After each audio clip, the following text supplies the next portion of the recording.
శ్రీరామచంద్రాయ నమః. శ్రీమద్వాల్మీకి రామాయణము సుందరకాండము మొదటి సర్గము. హనుమంతుడు సముద్రమును దాటుట, మైనాకుని స్వాగతము, సురసను జయించుట, సింహికావధ, లంకాశోభను గాంచుట. అనంతరము జాంబవంతుని ప్రేరణతో అరివీర భయంకరుడైన ఆంజనేయుడు రావణాపహృతైన సీత యొక్క జాడను అన్వేషించుటకై చారణాది దివ్యజాతుల వారు సంచరించు ఆకాశమార్గమున వెళ్ళుటకు నిర్ణయించుకునెను. దుష్కరమైన సాటిలేని ఆ కార్యమును సాధింపనెంచిన వాడై హనుమంతుడు తన మెడను శిరస్సును నిటారుగా నిలిపి వృషభేంద్రునివలే ప్రకాశించుచుండెను. అచటి పచ్చికబయళ్ళు వైడూర్యవర్ణశోభితములై చల్లదనము గలిగి మృదువుగా స్వచ్ఛములైయుండుటచే అవి సలిలకల్పములై వాయుస్పర్శచే తరంగాయితములై అలరారుచుండెను. అంతట ధీరుడును మహాబలశాలియూ అయిన హనుమంతుడు వాటిపై హాయిగా అటునిటూ సంచరించుచుండెను. ప్రతిభాశాలి అయిన ఆ హనుమంతుడు ఒక మహాసింహమువలే విజృంభించుచు తిరుగుచుండగా ఆయన వక్షస్థలము యొక్క తాకిడికి అచటి వృక్షములు కూలిపోసాగినవి. వాటిపైగల పక్షులు భయపడినవి. పెక్కు మృగములు అసువులను కోల్పోయినవి. ఆ మహేంద్రగిరి సహజముగనే నీలము, ఎరుపు, పసుపు, ఆకుపచ్చ, తెలుపు, నలుపు మొదలగు చిత్ర విచిత్రవర్ణములుగల ధాతువులచే అలంకృతమైయుండెను. అచట దేవతాసములైన కామరూపులగు యక్షకిన్నరగంధర్వ నాగులు పలుపరికరములతో నిరంతరము సంచరించుచుండిరి. అసంఖ్యాకములైన ఏనుగులతో ఒప్పుచున్న ఆ మహేంద్రగిరి తలమున నిలిచియున్న ఆ కపివరుడు జలాశయము నందలి ఒక మహాగజమువలె భాసించెను.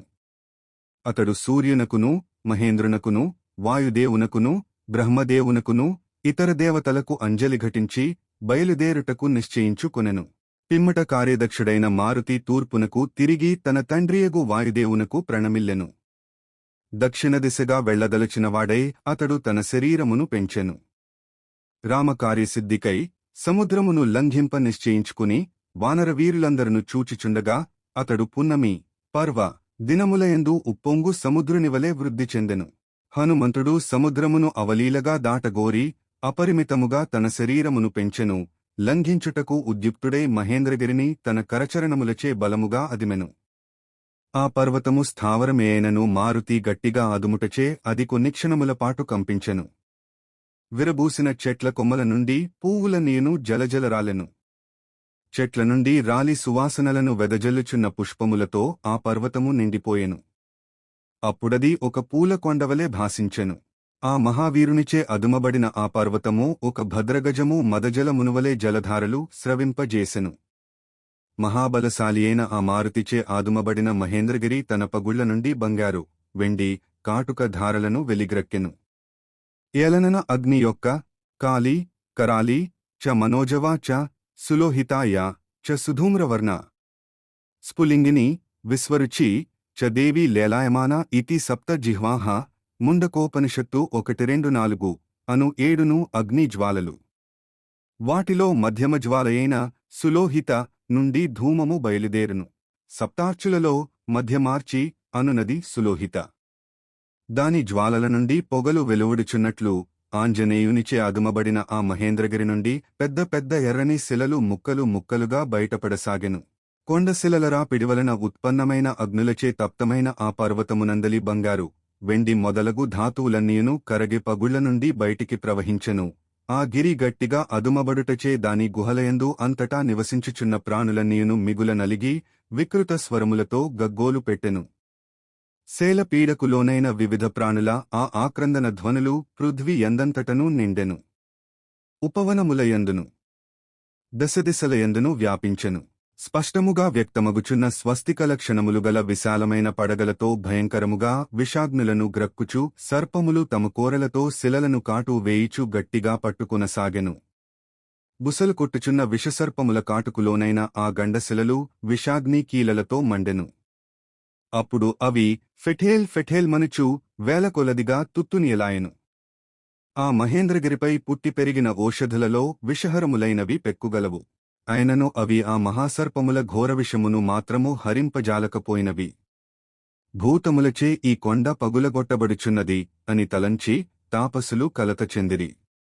విద్యాధరులను భయపడి తమ స్త్రీలతో గూడ అచటి నుండి ఆకాశమునకు ఎగిరిపోయిరి.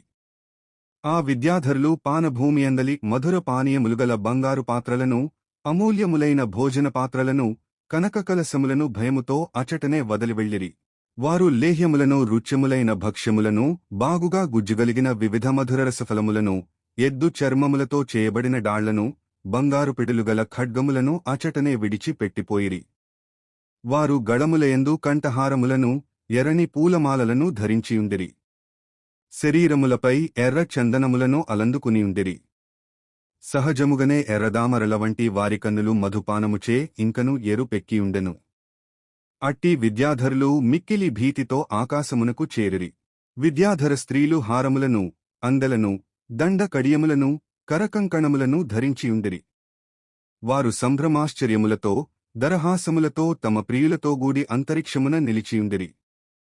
విద్యాధరులను, మహర్షులను ఆకాశమున ఒక్కచోట చేరి, నిరాధారముగా అంతరిక్షమున తేలియాడు తమ మహావిద్యను ప్రదర్శించుచు అచటి నుండి మహేంద్రగిరిని కుతూహలముతో వీక్షింపసాగిరి. అప్పుడు నిర్మలాకాశమున నిలిచియున్న పవిత్రాంతఃకరణులైన ఋషుల, చారణుల, సిద్ధుల మాటలను వారు వినిరి. పర్వతాకారుడును, వాయునందనుడును, మిక్కిలి వేగముగలవాడును అయిన ఈ హనుమంతుడు మొసళ్లకు నిలయమైన సముద్రమును లంఘింపదలంచుచున్నాడు. అతడు శ్రీరామ కార్యార్థము వానరరాజైన సుగ్రీవుని ఆజ్ఞ మేరకు ఇతరులకు సాధ్యమైన పనిని చేయదలంచుచు దాటశక్యముగాని సముద్రము యొక్క ఆవలి ఒడ్డును చేరగోరుచున్నాడు. ఆ మహాత్ముల యొక్క ఈ వచనములను విని విద్యాధరులు సాటిలేని ఆ వానరోత్తముని మహేంద్రగిరిపై చూచిరి. పర్వత సదృశుడైన ఆ మారుతి ఒక్కసారి ఒడలు విరచి రోమములను విదల్చెను. ప్రళయకాలమేఘము గర్జించినట్లు ఒక మహానాదము చేసెను. మారుతి ఎగురసన్నద్ధుడై రోమములతో నిండి మొదట లావుగానుండి క్రమముగా సన్నబడుచు వర్తులాకారముననున్న తన వాలమును గరుడు పామును విదలించినట్లు విదల్చెను. మహావేగగమనుడగు ఆ మారుతి తన వాలమును ఒక్కసారి విదల్చెను. అప్పుడు పృష్ఠభాగము నుండి నిట్టనిలువుగా వంకరగా నిలిచియున్న ఆలాంగూలము గరుత్మంతునిచే కొనిపోబడు మహాసర్పమువలే గోచరించుచుండెను. ఆ కపీశ్వరుడు పెద్ద పెద్ద ఇనుపగుదియలవలెనున్న తన బాహువులను స్తంభింపజేసెను. ఊపిరి బిగబట్టి కటి ప్రదేశమును కృశింపజేసి పాదములను బాగుగా కుదించెను. శుభలక్షణ సంపన్నుడైన ఆ మారుతి తన భుజములను, మెడను కుదించెను. అప్పుడు ఆ వీరునియందు తేజస్సు, బలము, పరాక్రమము నిండారెను. ఆ మారుతి చూపులను పైకి ప్రసరింపజేయుచు తాను వెళ్లవలసిన మార్గమును దూరము నుండి పరిశీలించుచు ఆకాశమును నిశితముగా చూచుచు ఉచ్ఛ్వాసమును హృదయమునందు బిగబట్టెను. మహాబలశాలియగు ఆ కపివరుడు పాదములను నేలపై దృఢముగా మోపి చెవులను రిక్కించి పైకెగుర సన్నద్ధుడయ్యెను. వానరశ్రేష్ఠుడైన హనుమంతుడు అంగదాది వానరులతో ఇట్లనెను. వాయువేగమున సాగిపోవు రామబాణమువలే నేను మిక్కిలి వేగముగా రావణునిచే పాలింపబడుచున్న లంకకు వెళ్లెదను. అచ్చట జానకీ మాతను కాంచజాలనిచో అదే వేగమున సురలోకమునకు పోయెదను. ఆ స్వర్గమునగూడ సీతాదేవిని దర్శింపనిచో రాక్షసరాజైన రావణుని అవలీలగా బంధించి తీసుకుని వచ్చెదను. ఏది ఏమైనను కృతకృత్యుడనై సీతతో సహా తిరిగి వచ్చెదను. లేనిచో రావణునితో సహా లంకను పెకలించుకుని తీసుకుని రాగలను. వానరోత్తముడైన హనుమంతుడు తోడి వానరులతో ఇట్లు పలికి మిక్కిలివేగముగా సాగిపోగల ఆ మారుతి ఎట్టి జంకుగొంకులు లేక అతివేగముగా అంతరిక్షమునకు ఎగిరెను. అప్పుడా కపీశ్వరుడు తనను గరుత్మంతునిగా భావించుకునెను. అతడట్లు ఎగురునప్పుడు ఆ వేగమునకు పర్వతము పైగల వృక్షములన్నీయును అన్ని వైపుల నుండి కొమ్మలతో సహా ఆకాశమునకు ఎగిరెను. మదించిన కొక్కెరలను, కొంగలను, పూవులతో నిండిన వృక్షములను తనూరు వేగమున వెంటగొని పోవుచు నిర్మలమైన ఆకాశమున అతడు పురోగమించెను. సుదీర్ఘయాత్రకు బయలుదేరిన ఆత్మీయుని వీడ్కొలుపుటకు ప్రియబంధువులు కొంత దూరము అనుసరించినట్లు ఆ కపివరుని ఊరువేగమునకు పైకెగిరిన వృక్షములన్నీయును ఒక ముహూర్తకాలము అతనిని వెన్నంటినవి. ఆయన ఊరువేగధాటికి పెకలింపబడిన మద్ది చెట్లు, తదితర మహావృక్షములను, సైన్యములు ఒక మహారాజునువలే ఆ హనుమంతుని అనుసరించెను. పర్వతాకారుడును, కపివరుడును అయిన ఆ హనుమంతుడు బాగుగా పుష్పించిన పెక్కు, మహావృక్షములతో పరివృతుడు అగుటచే మిక్కిలి అద్భుతముగా కన్పట్టుచుండెను. దేవేంద్రునకు భయపడి పర్వతములు సముద్రములో దాగికునినట్లు చేవగల, బరువుగల చెట్లన్నీను జలధిలో పడి మునిగిపోయెను. మేఘసదృశుడై అలరారుచున్న విశాలాకృతిగల ఆ హనుమంతుడు వివిధములగు కుసుమములతో, చిగుళ్లతో, మొగ్గలతో పరివృతుడై రాత్రులయందు మినుగురు పురుగులతో గూడిన పర్వతమువలే శోభిల్లెను. ఆత్మీయులను కొంత దూరము అనుసరించి వెనుకకు మరలిన మిత్రులవలే ఆ చెట్లు ఆయన వేగముతో కొంత దూరము అనుసరించినవై ఆయన వేగము నుండి విడివడి పువ్వులను రాల్చుచు నీటిలో పడి అంతటను వ్యాపించెను. ఆ హనుమంతుని వాయువేగ కారణముగా వృక్షముల యొక్క వివిధములగు పుష్పములు కొంత దూరము కునిపోబడినవై తేలికగా ఉండుటవలన తుదకు విచిత్రముగా అవి సాగరమున బడిపోయెను. ఆత్మీయులను వీడ్కొలుపుటకై వారిని కొంత దూరము అనుసరించి వారి ఎడబాటునకు తట్టుకొనలేక మిత్రులు దుఃఖాశ్రువులను రాల్చుచు శోకసాగరమున మునిగెదరు. అట్లే మహావృక్షములు ఆయన వేగమునకు కొంత దూరము ఆయనను అనుసరించి పుష్పములను రాల్చుచు సముద్రమునబడి నీటిపై తేలియాడుచుండెను. అప్పుడా మహాసముద్రము అసంఖ్యాకములైన నక్షత్రములతో గూడిన ఆకాశమువలే శోభిల్లెను. వివిధములగు రంగులుగల పుష్పసమూహములు మారుతి శరీరముపై అంటుకునియుండగా అతడు ఆకాశమున మెరుపుతీగలతో అలరారు మేఘమువలె ప్రకాశించెను. ఆయన వేగముచే చెల్లాచెదరై పడిపోయిన పువ్వులతో ఆ సముద్రజలము మనోద్యమై ఉదయించుచున్న మనోహరములైన నక్షత్రములతో అలరారు ఆకాశమువలె వెలసిల్లెను. బాగుగా చాచబడినవై అంబరమున అలరారుచున్న ఆ మారుతి 2 బాహువులు పర్వతాగ్రము నుండి వెలువడిన 5 పడగల సర్పములవలె భాసిల్లిచుండెను. మహావేగగమనుడైన ఆ కపివరుడు ఉత్తుంగ తరంగములతో అలరారు ఆ సముద్రమును తన ఛాయ ద్వారా జురుచున్న వానివలె ఒప్పారెను. ఇంకను అతడు ఆకాశమును పానము చేయగోరు వానివలెను భాసిల్లెను. వాయుమార్గమున సాగిపోవుచున్న ఆయన యొక్క కన్నులు విద్యుత్కాంతులవలె మెరయుచు పర్వతము నందలి రెండగ్నులవలె ప్రకాశించుచుండెను. వానరశ్రేష్ఠుడైన మారుతి యొక్క నేత్రములు పింగళ గోరోచన వర్ణము గలిగి మిక్కిలి విశాలములై గుండ్రముగా విలసిల్లిచుండెను. అప్పుడవి ఉదయించుచున్న సూర్యచంద్రులవలె భాసిల్లిచుండెను. ఎర్రని నాసికగల ఆయన ఎర్రని ముఖమండలము సంధ్యారాగ సంశోభితమగు సూర్యమండమువలె విలసిల్లుచుండెను. ఆకాశమున తేలిపోవుచున్న వాయుపుత్రుని యొక్క వాలము మహోన్నతముగా నిలిచి పైకెత్తబడిన ఇంద్రధ్వజమువలె శోభిల్లుచుండెను. మహాత్ముడును తెల్లని పలువరుస గలవాడును మిక్కిలి ప్రజ్ఞాశాలియు అయిన ఆ వాయునందనుడు చక్రాకృతిలోనున్న వాలముతో గూడి పరివేషము చుట్టూను కాంతివలయము తో ఒప్పుచున్న భాస్కరునివలే తేజరిల్లెను. ఎర్రని వాలమూల ప్రదేశ శోభలతో ఒప్పారు ఆ కపీశ్వరుడు గేరికాదిధాతువులతో రెండుగా విభజింపబడిన పర్వతమువలే విరాజిల్లెను. సముద్రమును లంఘించుచుపోవుచున్న ఆ వానర వీరుని బాహుమూలముల ద్వారా ప్రసరించు వాయువు మేఘగర్జనవలే ధ్వనింపసాగెను. పొడవైన వాలముతో గూడి ఉత్తర దిశ నుండి దక్షిణ దిశకు లంకకు సాగిపోవుచున్న ఆ కపివరుడు ఆకాశమున ఉత్తరమున పొడమి దక్షిణ దిశగా రాలిపోవు తోకచుక్క వలె గోచరించెను. ఉల్కాపాతము లోకమునకు అశుభ సూచకము అట్లే మారుతి దక్షిణ దిక్కునకు సాగిపోవుట లంకకు అరిష్ట సూచకము. సాగిపోవుచున్న సూర్యునివలే ఒప్పుచు విశాల దేహముగల ఆ వానరేంద్రుడు కక్షయందు బంధింపబడిన మహామాతంగమువలే శోభిల్లెను. హనుమంతుడు ఆకాశమున సాగిపోవుచుండెను. ఆయన నీడ సముద్రజలములలో ప్రతిబింబించుచు లోతుగా మునిగియుండెను. నీటిలో కొంత మునిగి మిగిలిన భాగము నీటిపై తేలుచు అనుకూల పవనముల ప్రభావమున సాగిపోవు నౌకవలే అతడు ఒప్పెను.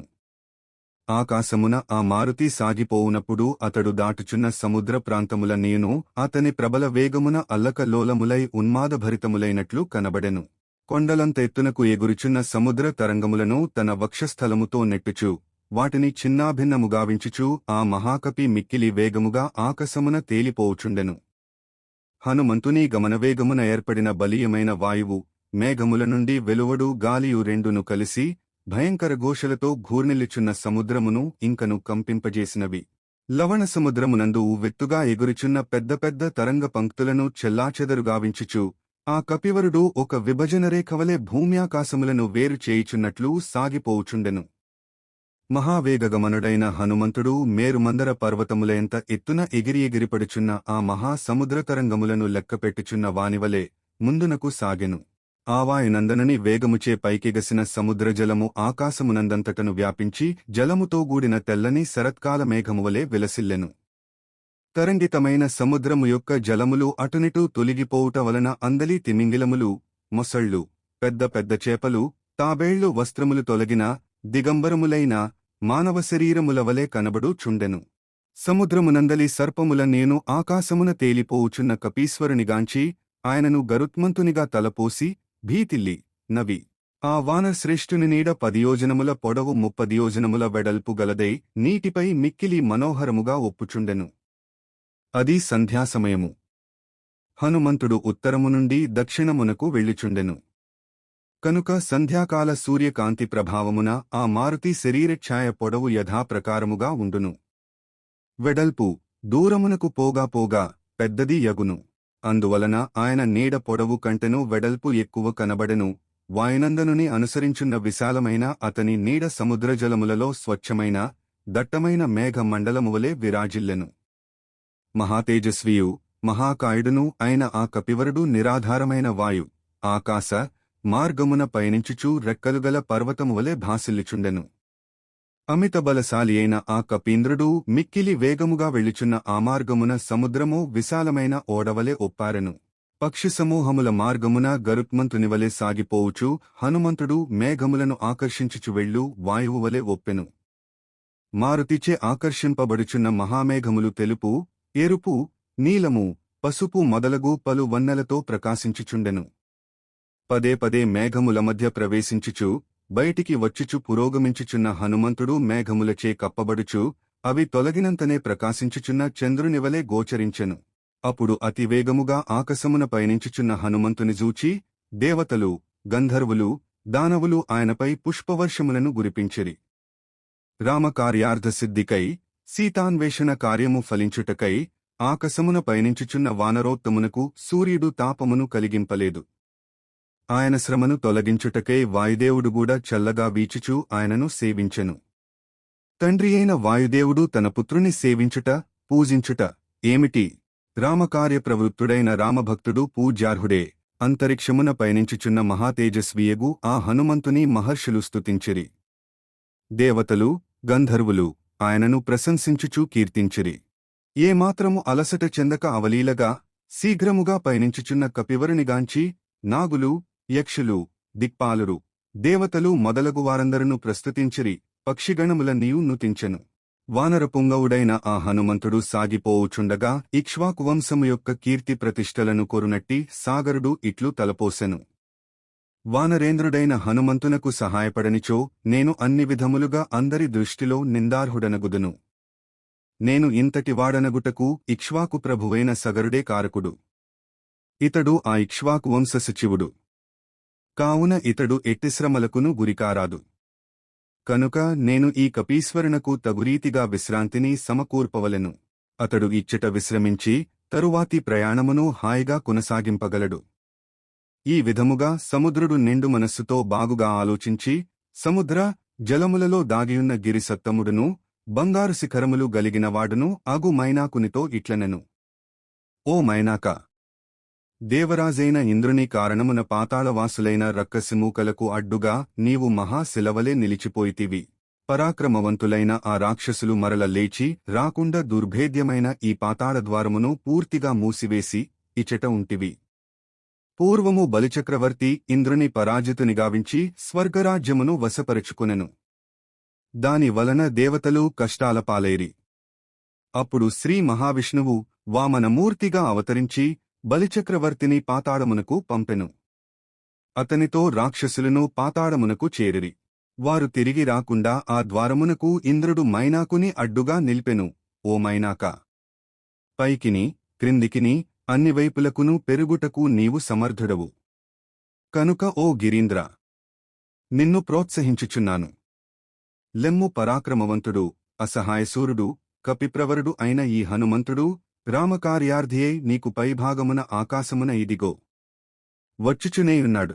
ఇక్ష్వాకు వంశజులు నాకు పూజ్యులు. నీవు నన్ను ఆశ్రయించియుండుట వలన నీకును వారు పరమ పూజ్యులు. కనుక ఇక్ష్వాకు వంశము వాడైన శ్రీరాముని ఆజ్ఞానువర్తి యగు ఇతనికి సహాయపడుట మన కర్తవ్యము. కావున మాకు సహాయపడుము. హనుమంతునకు విశ్రాంతిని చేకూర్చుము. ఈ మా కార్యమును విధిగా ఆచరింపుము.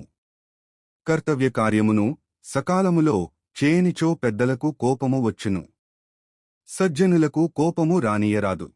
ఈ కపివరుడు మనకు అతిథి, పరమపూజ్యుడు. కావున నీవు నీటి నుండి వెంటనే బయటికి రమ్ము. ఆలసింపవలదు. నీపై అతడు విశ్రాంతిని తీసుకొనగలడు. బంగారు శిఖరములు గలవాడా! దేవతలచే గంధర్వులచే సేవింపబడువాడా! ఓ మైనాక! హనుమంతుడు నీపై ఒకంత విశ్రమించి తరువాతి ప్రయాణమును కొనసాగింపగలడు. పరాక్రమశాలి అయిన వానరశ్రేష్ఠుడు ఇదిగో నీ సమీపమునకు రానే వచ్చినాడు. సీతాదేవి విషయమున శ్రీరాముని విహ్వలతను, రాముని ఎడబాటు వలన సీతాదేవి యొక్క దుస్థితిని, హనుమంతుని కార్యభారమును, శ్రమను గుర్తించి జలముల నుండి త్వరగా బయటికి రమ్ము, సువర్ణశృంగుడైన మైనాకుడు సముద్రుని మాటలను పాటించి లతలతో ఒప్పుచున్న పెనువృక్షములతో సహా వేగముగా నీటి నుండి బయటికి వచ్చెను. మేఘమండలమును చీల్చుకుని ప్రకాశించు కిరణములతో వచ్చు భాస్కరునివలె అప్పుడు ఆ మైనాకుడు సాగరజలములను భేదించుకుని బయటికి విచ్చేసెను. సముద్రునిచే నియోగింప ఆదేశింప బడిన మహాత్ముడైన ఆ మైనాకుడు సాగరజలములచే ఆవృతుడై ఒక్కసారిగా తటాలున తన శృంగములను దర్శింపజేసెను. ఆ మైనాక గిరిశిఖరములు బంగారు కాంతుల నీనుచుండెను. వాటిపై కిన్నరులు విహరించుచుండిరి. మహాసర్పములు సంచరించుచుండెను. ఆ శిఖరములు ఆకాశమున వ్రాయిచు ఒరయిచు ఉదయించుచున్న సూర్యకిరణములవలె అంతట భాసిల్లు చుండెను.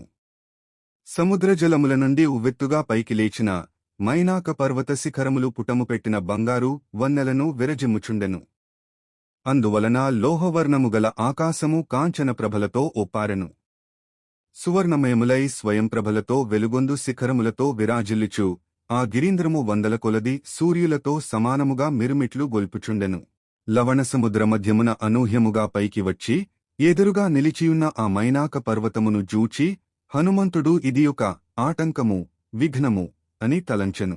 మిక్కిలి వేగముగా సాగిపోగల ఆ కపీశ్వరుడు వాయువు మేఘమునువలే అత్యున్నతమైన ఆ పర్వతమును తన వక్షస్థలముతో పడద్రోసెను.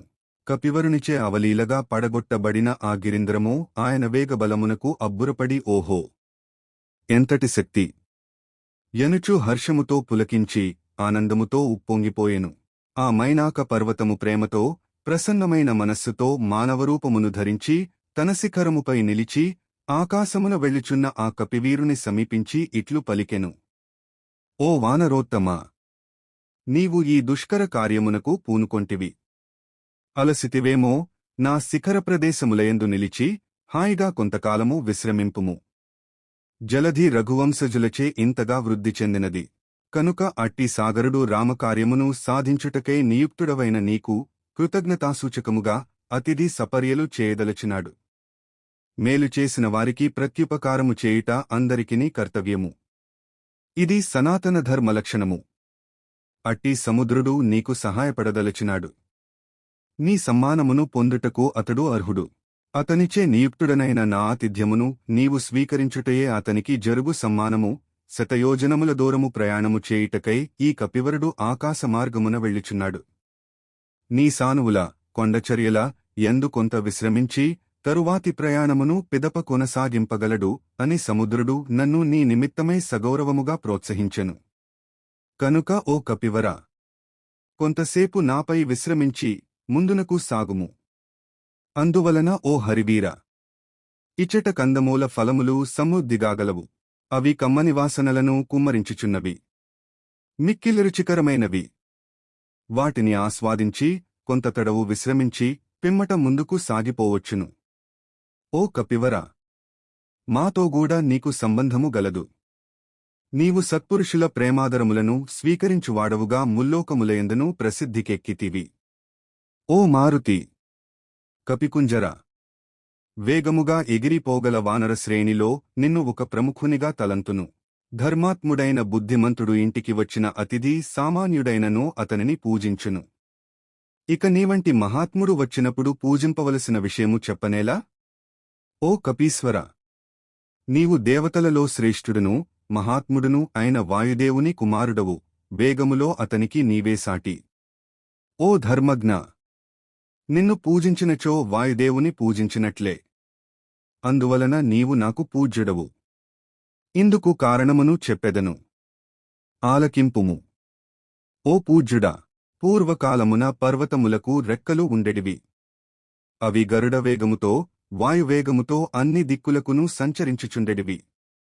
అందువలన సంచరించునప్పుడు అవి వచ్చి తమ మీద పడునేమో అని దేవతలందరూ ఋషులెల్లరనూ సకల ప్రాణులను భయపడుచుండెడివారు. అంతట సహస్రాక్షుడైనేంద్రుడు క్రుద్ధుడై పర్వతముల రెక్కలను అక్కడికక్కడే తన వజ్రాయుధముచే పూర్తిగా ఖండించివేసెను.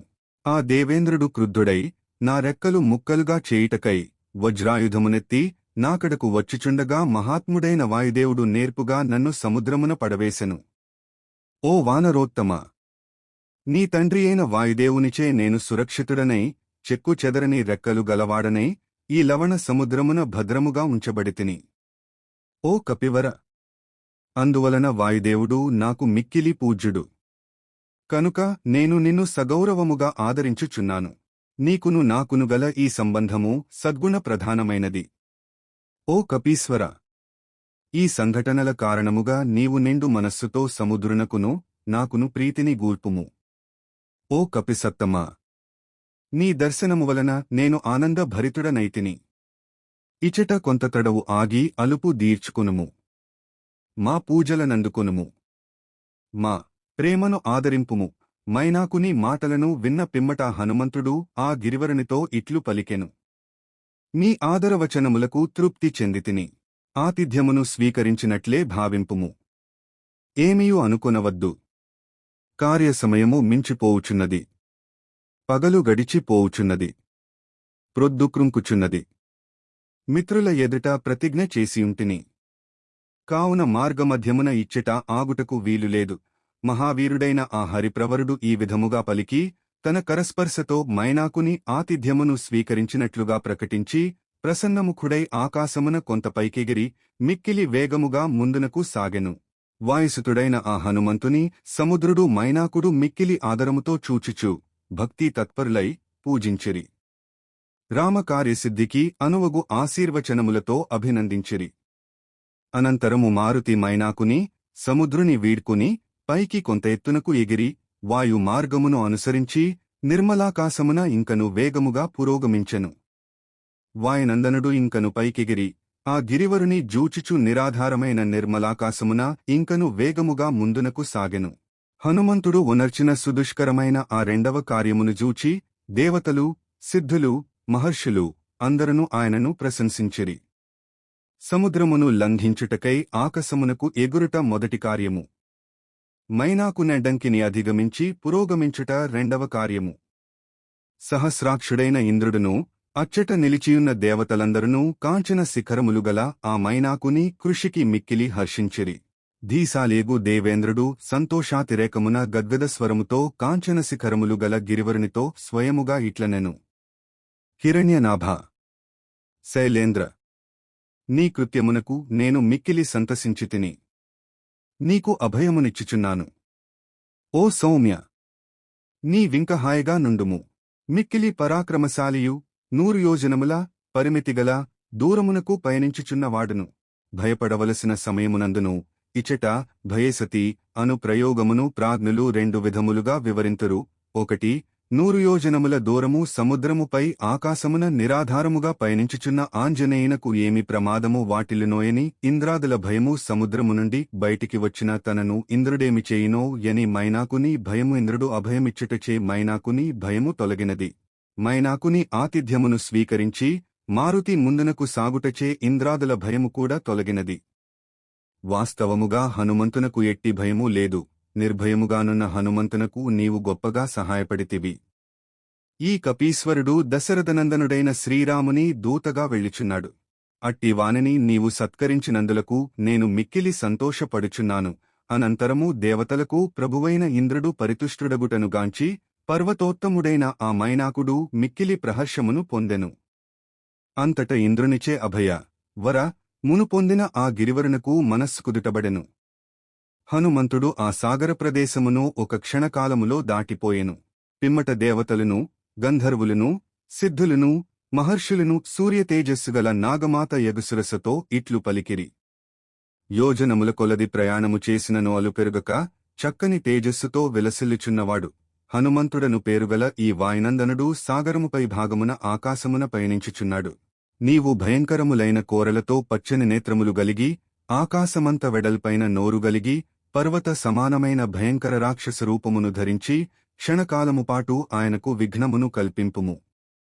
ఈయన బలపరాక్రమములను మరల తెలిసికొన గోరుచున్నాము. ఇతడు ఉపాయముచే నిన్ను జయించునా? లేక అపజయము పాలై విషాదమునకు లోనగునా?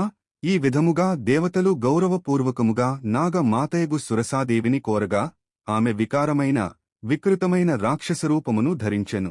సర్వలోక భయంకరమైన ఆ రూపముతో ఆమె ఆకాశమున పయనించుచున్న ఆ హనుమంతుని సముద్రమధ్యమున అడ్డగించి ఇట్లు పలికెను. ఓ వానరేశ్వర! దేవతలు నిన్ను నాకు ఆహారముగా నిర్ణయించిరి. కనుక నిన్ను నేను భక్షింతును, నా నోటిలో ప్రవేశింపుము. సురస ఇట్లు పలుకగా దివ్యశోభలతో విలసిల్లుచున్న హనుమంతుడు ప్రసన్నవదనుడై చేతులు జోడించి ఆమెతో ఇట్లనెను. దశరథుని కుమారుడైన శ్రీరాముడు తన తమ్ముడైన లక్ష్మణుని తోడను భార్య అయిన సీతాదేవితోనూ గూడి దండకారణ్యమున ప్రవేశించెను. రాక్షసులను హతమార్చెదనని ఋషుల సమక్షమున చేసిన ప్రతిజ్ఞ మేరకు మారీచుని వధించుటకై వెళ్లియుండగా ఆయన భార్యయగు యశస్విని అయిన సీతాదేవిని రావణుడు అపహరించుకుని వచ్చెను. రాముని ఆదేశమును అనుసరించి నేను ఆమెకడకు దూతగా వెళ్ళిచుంటిని. ఓ సురస! నీవును ఆయన రాజ్యమునందే నివసించుచున్నదానవు. ఆయన త్రిలోక ప్రభువు కనుక ఆయన కార్యమునకు సహాయపడుము. అట్లు కానిచో సీతామాతను జూచి ఆమె కుశలవార్తను కార్యనిర్వహందక్షుడైన రామునకు దెలిపి పిమ్మట నీ ముఖమున ప్రవేశింతును. నేను ఈ మాటను ప్రతిజ్ఞాపూర్వకముగా పలుకుచున్నాను. హనుమంతుడు ఇట్లు వచింపగా కామరూపిణియైన సురస ఇట్లు పలికెను. ఎవ్వరునూ నన్ను కాదని ముందునకు సాగలేరు. ఇది నాకు వరము. ఇట్లన్నను ముందునకు సాగుచున్న హనుమంతుని జూచి అతని బలమును పరీక్షింపగోరినదై నాగమాతయైన సురస ఇట్లు పలికెను. ఓ వానరోత్తమా! ఇప్పుడు నీవు నా నోట ప్రవేశించి ఏం ముందునకు సాగవలెను. పూర్వము బ్రహ్మదేవుడు నాకు ఇచ్చిన వరమిది అని పలుకుచూ త్వరపడుచున్నదై నోటిని విపులముగా తెరచి హనుమంతుని ముందర నిలిచెను. సురస ఇట్లు వచింపగా హనుమంతుడు క్రుద్ధుడై నన్ను మృంగదలచినచో నీ నోటిని తెరువుము అని సురసతో పలికి మారుతి కుపితుడై 10 యోజనముల వెడల్పుతో 10 యోజనముల ఎత్తునకు పెరిగెను. 10 యోజనముల వైపుల్యముతో ఎదిగి మేఘ సదృశుడయున్న ఆయనను జూచి సురస తన నోటిని 20 యోజనములకు పెంచెను. పిమ్మట హనుమంతుడు క్రుద్ధుడై 30 యోజనములకు పెరిగెను. అంతట సురస తన నోటిని 40 యోజనములు విస్తరింపజేసెను. వీరుడైన హనుమంతుడు 70 యోజనములకు పెరిగెను. పిమ్మట సురస 60 యోజనముల మేరకు తన నోటిని విస్తరింపజేసెను. అప్పుడు వీరుడైన మారుతి 70 యోజనములు పెరిగెను. పిదప సురస తన ముఖమును 80 యోజనములకు పెంచెను. హనుమంతుడు పర్వత సదృశుడై 90 యోజనముల ఎత్తునకు ఎదిగెను. సురస తన ఆస్యమును 100 యోజనములు విస్తరింపజేసెను. సురసచే విస్తరింపచేయబడిన దీర్ఘమైన జిహగలిగి ఘోరముగా నరకప్రాయముగా నుండెను. దానిని జూచి మిక్కిలి బుద్ధిశాలి అయిన వాయుసుతుడు సమయస్ఫూర్తితో తన కాయమును సంక్షిప్తముగా చేసి అంగుష్టమాత్రుడయ్యెను. మిక్కిలి వేగముగలవాడైన ఆ మారుతి వెంటనే ఆమె ముఖమున ప్రవేశించి చిటికెలో బయటికి వచ్చెను. ప్రసన్నుడయున్న ఆ వాయుసూనుడు అంతరిక్షమున నిలిచి ఇట్లు వచించెను. ఓ దాక్షాయణి! నీకు నమస్కారము, నీ నోట ప్రవేశించి తినిగదా. ఇంక సీతాదేవికడకు వెళ్ళెదను. నీకు బ్రహ్మ ఇచ్చిన వరముగూడ నెరవేరి సత్యమై నదిగదా. రాహుముఖము నుండి చంద్రునివలే తన ముఖము నుండి బయటపడిన కపివరని జూచి సురసాదేవి నిజస్వరూపముతో ఇట్లు పలికెను. సౌమ్యుడవైన ఓ వానరశ్రేష్ఠ! రామకార్యసిద్ధికై హాయిగా వెడలుము. సీతామాతను మహాత్ముడైన రాముని కడకు చేర్చుము. అప్పుడు హనుమంతుడోనర్చిన మిక్కిలి కష్టసాధ్యమైన ఆ మూడవ కార్యమును జూచి ప్రాణులన్నీయును బాగు బాగు అని ఆయనను ప్రశంసించినవి. వేగమున గరుత్మంతునితో సమానుడైన ఆ మారుతి సులభముగా దాటుటకు శక్యముగాని వరుణాలయమైన సాగరమును సురస కారణముగా సమీపించెను. అనంతరము అతడు ఆకాశమార్గమునకెగిరి ప్రయాణమును సాగించెను. ఆ ఆకాశమార్గము వారిధారలచే ఒప్పుచుండును, పక్షులచే సేవింపడుచుండును. అచట కేసికారాగ ప్రవీణులైన తుంబుర ప్రభృతి గంధర్వులు సంచరించుచుందురు. అది ఇంద్రవాహనమైన ఐరావతముతో గూడియుండును. సింహములు, ఏనుగులు, పెద్దపులులు, పక్షులు, సర్పములు మొదలగువాటి ఆకారములు గలిగి వాటివలె సంచరించుచున్న నిర్మల విమానములచే అది అలంకృతమై యుండును. వజ్రాయుధ్వనులతో పిడుగుపాటు శబ్దములతో అగ్నుల కాంతులతో విలసిల్లుచుండును. పుణ్యకర్మలను ఆచరించి స్వర్గమును జయించినవారు ఆయా ప్రదేశములను అలంకరించి యుందురు. అది దేవతలకు సమర్పింపబడిన హవిస్సులను తీసుకునిపోవు అగ్నికి మార్గమైనది. అందు సూర్య చంద్రులు తదితర గ్రహములు అశ్విని మొదలగు నక్షత్రములు తారాగణములు మనోహరముగా విలసిల్లుచుండును. మహర్షుల తోడను గంధర్వనాగయక్షుల తోడను అది నిండియుండును. అది స్వచ్ఛమై అతి నిర్మలమయుండును. విశ్వావసుడు అను గంధర్వరాజు అచట నివసించుచుండును. మంగళకరము సూర్యచంద్రుల గమనమార్గమైన ఆ ఆకాశమున దేవేంద్రుని గజములు సంచరించుచుండును. ఆ ఆకాశము ప్రాణికోటికి పైభాగమున బ్రహ్మ నిర్మించిన వితానము మేలుకట్టు వలె విరాజిల్లుచుండును. శ్రేష్ఠులైన విద్యాధరులు వీరులు పలువురు అచట సంచరించుచుందురు. అట్టి ఆకాశమార్గమున వాయుసునుడు గరుత్మంతునివలె వేగముగా సాగిపోవుచుండెను. హనుమంతుడు వాయువువలె మేఘములను చీల్చుకుని పోవుచుండెను. నలుపు, అగరు, ఎరుపు, పసువు, తెలుపు వన్నెలుగల ఆ మేఘములు ఆయనచే ఆకర్షింపబడుచు ప్రకాశించుచుండెను. మారుతి మేఘ మండలమున పదే పదే లోపలికి చొరబడుచు బయటికి వచ్చుచు వర్షాకాలమున మేఘముల మధ్య చరించు చంద్రునివలె ప్రకాశించెను. నిరాధారమైన ఆకాశమార్గమున వెళ్ళుచూ ఎక్కడ చూచినను అతడే గోచరించుచు ఆ మారుతాత్మజుడు రెక్కలుగల ఒక మహాపర్వతమువలె ప్రకాశించెను. కామరూపిణియైన సింహిక అనురాక్షసి ఆకాశమున ఎగిరిపోవుచున్న మారుతిని జూచి ఉవ్వెత్తుగా పెరిగినదై మనస్సున ఇట్లు ఆలోచించెను. ఇంతకాలమునకు ఒక మహాజంతువు నాకు దక్కనున్నది. చాలా కాలమునకు పిమ్మట నేను మంచి ఆహారమును తనివిదీర తినబోవుచున్నాను. ఆ రాక్షసి ఇట్లాలోచించి ఆయన ఛాయను ఒడిసి పట్టెను. తన నీడ లాగికొనిపోబడుచుండగా హనుమంతుడు ఇట్లు తలపోసెను. సముద్రమున ఎదురుగాలికి పయనించు మహానావవలే నా పరాక్రమము కుంటుపడుచున్నది. నేను బలవంతముగా లాగబడుచుంటిని. అనంతరము హనుమంతుడు క్రింద పైన అన్ని వైపుల పరికించెను. అప్పుడు అతడు సముద్రము నుండి బయల్వెడలిన ఒక మహాసత్వమును గాంచెను. ఆ వికృతాకారమును జూచి మారుతి ఇట్లు తలంచెను. చూచుటకు మిక్కిలి ఆశ్చర్యకరము మహాశక్తిమంతము అయిన ఈ ఛాయాగ్రాహిణిని గూర్చియే కపిరాజైన సుగ్రీవుడు తెలిపియుండెను. అది ఇది. ఇందు సందేహము లేదు. ప్రజ్ఞాశాలి అయిన ఆ హనుమంతుడు యథార్థముగా అది సింహికయే యని గుర్తించెను. వర్షాకాలమునందలి మేఘమువలే అతడు తన శరీరమును పెంచెను. ఆ మహాకపి యొక్క పెరుగుచున్న కాయమును జూచి ఆ సింహిక పాతాళ కుహరమును బోలు తన నోటిని తెరచెను. మేఘ మండలమువలే గర్జించుచూ హనుమంతునిమీదికి విజృంభించెను. పిమ్మట మేధావి అయిన ఆ మహాకపి తన శరీరమును కబళించుటకు అనువుగా తెరవబడిన ఆమె విశాల ముఖమును జూచెను. పిదప అతడు తన మర్మస్థానములను సంక్షిప్తమొనర్చి సూక్ష్మమొనర్చి మహావీరుడును వజ్రదేహుడును అయిన ఆ కపివరుడు వివృతమైన దాని నోటియందు అతివేగముగా దుమికెను. పున్నమినాడు రాహువుచే గ్రసింపబడుచున్న పూర్ణ చంద్రునివలే ఆమె ముఖమున మునిగిపోవుచున్న హనుమంతుని సిద్ధచారణులు చూచిరి. పిమ్మట వానరేంద్రుడు తన వాడిగోళ్లతో సింహిక యొక్క ఆయువుపట్టులను చీల్చిచెండాడెను. వెంటనే మనోవేగముతో ఆకాశమునకెగిరెను. మహాప్రజ్ఞాశాలి అయిన ఆ హనుమంతుడు సమయస్ఫూర్తితోనూ ధైర్యముతోనూ పటుత్వముతోడను ఆ సింహికను రూపుమాపి మరల వేగముగా పెరిగి ఆకాశమునకు ఎగిరి ముందునకు సాగెను. హనుమంతుడు ఆమె గుండెలను చీల్చివేయగా ఆ సింహిక ఆర్తయే సముద్రమున పడిపోయెను. హనుమంతుడు సింహికను హతమార్చుటయు బ్రహ్మసంకల్పములోని భాగమేగదా. హనుమంతుని చేతిలో క్షణములో గతాసువై సముద్రజలముల పాలైన ఆ సింహికను గాంచి ఆకాశమున చరించు సిద్ధ గంధర్వాదులందరూ ఆ కపివరునితో ఇట్లనిరి.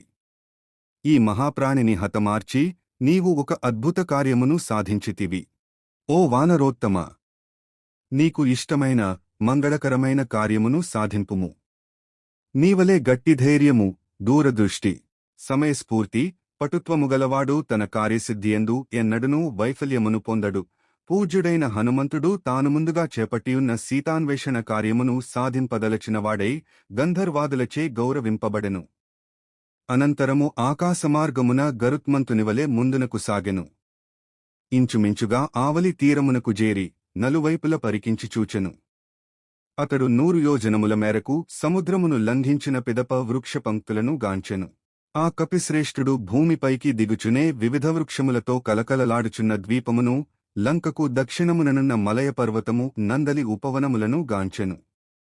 అతడు సముద్రమునకు సమీపమునగల జలాశయములను, ఆ ప్రదేశములలో పుట్టి పెరిగిన వృక్షములను, త్రికూట పర్వతమునందు పుట్టి ప్రవహించు నదీముఖములను గాంచుచూ మహామేఘ సదృశమై ఆకాశమునడ్డగించుచున్నట్లు ఒప్పుచున్న తన శరీరమును చూచి ప్రతిభామూర్తియగు అతడు ఇట్లాలోచించెను. నా పెద్ద శరీరమును అమిత వేగమును చూచినచో రాక్షసులందరూ సంభ్రమాశ్చర్యములకు లోనగుదురు. ఇట్లాలోచించి పర్వతముతో సమానమగు తన శరీరమును కుదించుకునెను. జితేంద్రియుడు మోహము తొలగిన పిదప ఆత్మజ్ఞానియై స్వరూపమును పొందినట్లు హనుమంతుడు మరల స్వస్వరూపస్థితుడాయెను. బలిచక్రవర్తి సంపదను హరింపదలచివచ్చిన విష్ణువు త్రివిక్రమావతారము ధరించి పిమ్మట యథాస్థితికి వామనాకృతికి వచ్చినట్లు అతడు తన సహజమైన ఆకృతితో ఒప్పెను. మనోహరమైన వివిధ రూపములను ధరింపగలవాడును శత్రువులకు జయింపనలవికానివాడును అగు హనుమంతుడు సముద్రపు ఆవలి తీరమునకు చేరెను. పిమ్మట తన పర్వత ప్రమాణ దేహమును జూచుకుని తన కర్తవ్యమును నిర్ణయించుకుని చిన్నదైన తన సహజ రూపమును ధరించెను. అనంతరము గొప్ప పర్వత శిఖరముతో సమానుడైన మహాత్ముడైన ఆ హనుమంతుడు సర్వవస్తు సమృద్ధము విచిత్రములైన రంగులుగల చిన్న చిన్న శిఖరములు గలదియు మొగలి పొదలతోనూ విరిగి చెట్లతోనూ కొబ్బరి చెట్లతోనూ అలరారుచున్నదియునైన లంబపర్వత శిఖరముపై దిగెను. అంతట కపివరుడు సముద్రతీరమున జేరి మహాపర్వతము యొక్క పైభాగముననున్న లంకానగరమును జూచి తన పూర్వరూపమును విడిచి ఆ గిరిపై దిగెను. ఆయన దిగునప్పుడు మూగములు పక్షులు వ్యధచెందెను. పెద్ద పెద్ద తరంగ పంక్తులతో విలసిల్లుచూ దానవులకును పన్నగములకును నెలవైన సముద్రమును హనుమంతుడు తన పరాక్రమముతో దాటి ఆ జలధితీరమున దిగి అమరావతివలె ఒప్పుచున్న లంకా నగరమును గాంచెను. వాల్మీకి మహర్షి విరచితమై ఆదికావ్యమైన శ్రీమద్ రామాయణమునందలి సుందరకాండమునందు ఇది మొదటి సర్గము.